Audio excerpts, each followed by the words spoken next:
Have you ever been in a book that you're intimidated by reading?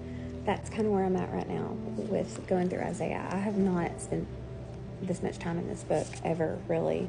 Just I think it's so cool how God uses a prophet from the Old Testament, and everything is, like, when you really get down to it, so similar to the things that we're facing right now. If you go back to chapter 7, verse 6, it says, "Let us go up against Judah and terrify it, and let us conquer it for ourselves, and set up the son of Tabeel as king in the midst of it." So the armies of Syria and Israel were not going to succeed in conquering Judah. It had already been prophesied. Do not call conspiracy all that this people calls conspiracy, and do not fear what they fear, nor be in dread. So he's warning them, like, you don't have to worry. They're not going to win. Verse 17 talks about, "I will wait for the Lord." And I was looking in the Enduring Word. This is not a passive activity. We think of waiting on the Lord as just like sitting around. It's not passive. It says it means to wait on the Lord as a waiter would wait on a table. Be totally attentive to the Lord. Focus on his every move in response to his every desire.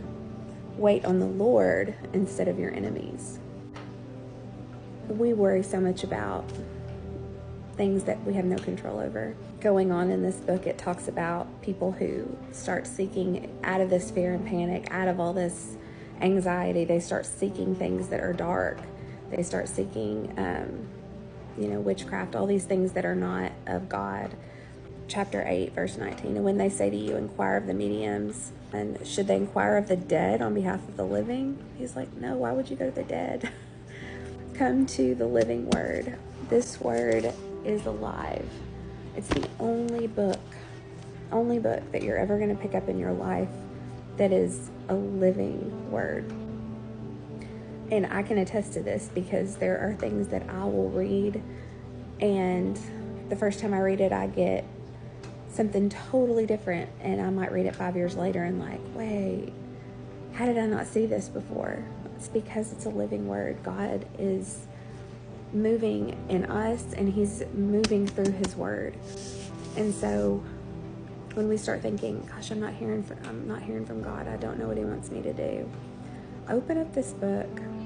I'm telling you, even just today, sitting here, just the process of going through it and just taking it verse by verse, and even just looking it up in commentary and just trying to understand it. I'm not going to say I understand every bit of it, but I definitely have a word that he gave me today, and that is, don't panic.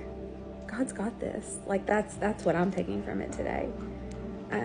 Be thankful for what he's given me today, and stop looking at the things that I don't have and being jealous of things that aren't mine right now, and be thankful for what I do have.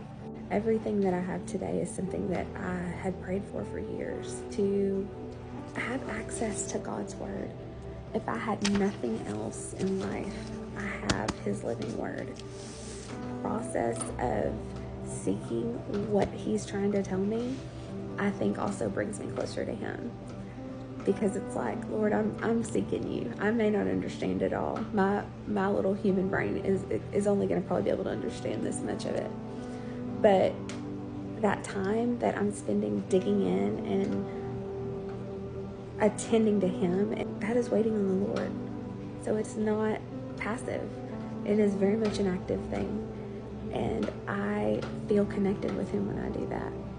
And there is nothing more comforting than that. So I hope everybody has a good day today.